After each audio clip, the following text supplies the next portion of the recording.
ٹکے کا بغیرت ملا کہتے زنجیر نہ چلاؤ، یہ تیری خواہش نہیں، یہ شیطان کی خواہش ہے۔ میں نے قرآن میں پڑھا ہے کہ جب ابراہیم اپنے بیٹے کو ذبح کرنے کے لیے لے جا رہا تھا تو راستے میں شیطان نے 3 دفعہ روکنے کی کوشش کی، حالانکہ نہ چھری ابراہیم کی، چھری ابراہیم کی تھی، خون اسماعیل کا تھا، چھری ابراہیم کی تھی، خون اسماعیل کا تھا، تکلیف شیطان کو تھی، نہ چھری شیطان کی تھی، نہ خون شیطان کا تھا، نہ زخم شیطان کو آنا تھا، لیکن اسے تکلیف تھی کہ قربانی نہ ہو۔ مجھے پتا چل گیا چھری کسی کی ہوتی ہے، خون کسی کا نکلتا ہے، تکلیف شیطان کو ہوتی ہے۔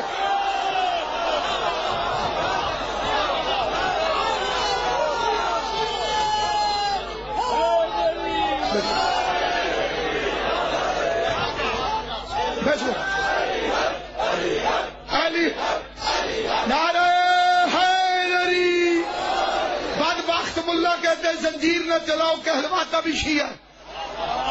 تو شیعہ کہلواتا ہے تو زیارت تو پڑھتا ہوگا، زیارت میں تو کہتے ہیں یا لیتنی کننا معکم، یا لیتنی کنتو معکم، یا لیتنی کنتو معکم، کاش ہے حسین میں تیرے ساتھ ہوتا۔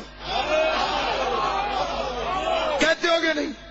فنفوز معکم فوزا عظیما، میں عظیم درجے میں فائز ہوتا۔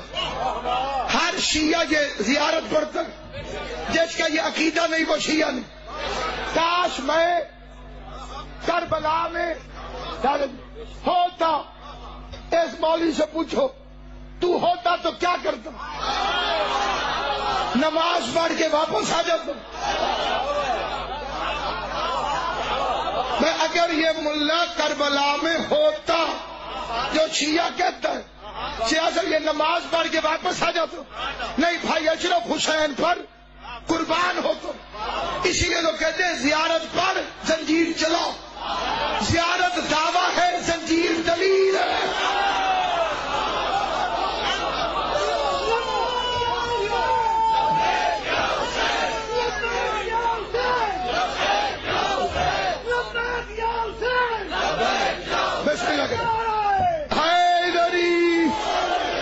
علی کی میلاد میں پکے رہو، امام زمانہ کا انتظار کرو، تمہارا کوئی کچھ نہیں بگاڑ سکتا۔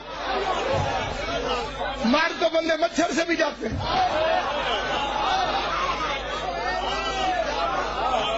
بولو، بندے مچھر سے مار نہیں جاتے۔ اللہ ہمارے حکمرانوں کو مزید عقل دے، یہ آن قریب ڈینگی مچھر سے بھی مذاکرات کریں گے، لڑن کا کوئی فائدہ، بات چیت کریں گے مچھروں سے کہ ہمیں نہ مارو۔ شیعہ کسی سے کبھی نہ ڈرا نہ کبھی ڈرے گا، جو حسینی بھی ہے اور موت سے بھی ڈرتا ہے، ہاں وہ توہین حسین ابن علی کرتا۔ ہم نے 1400 سال سے دیکھے ہی داڑھیوں والے دہشت گرد ہیں۔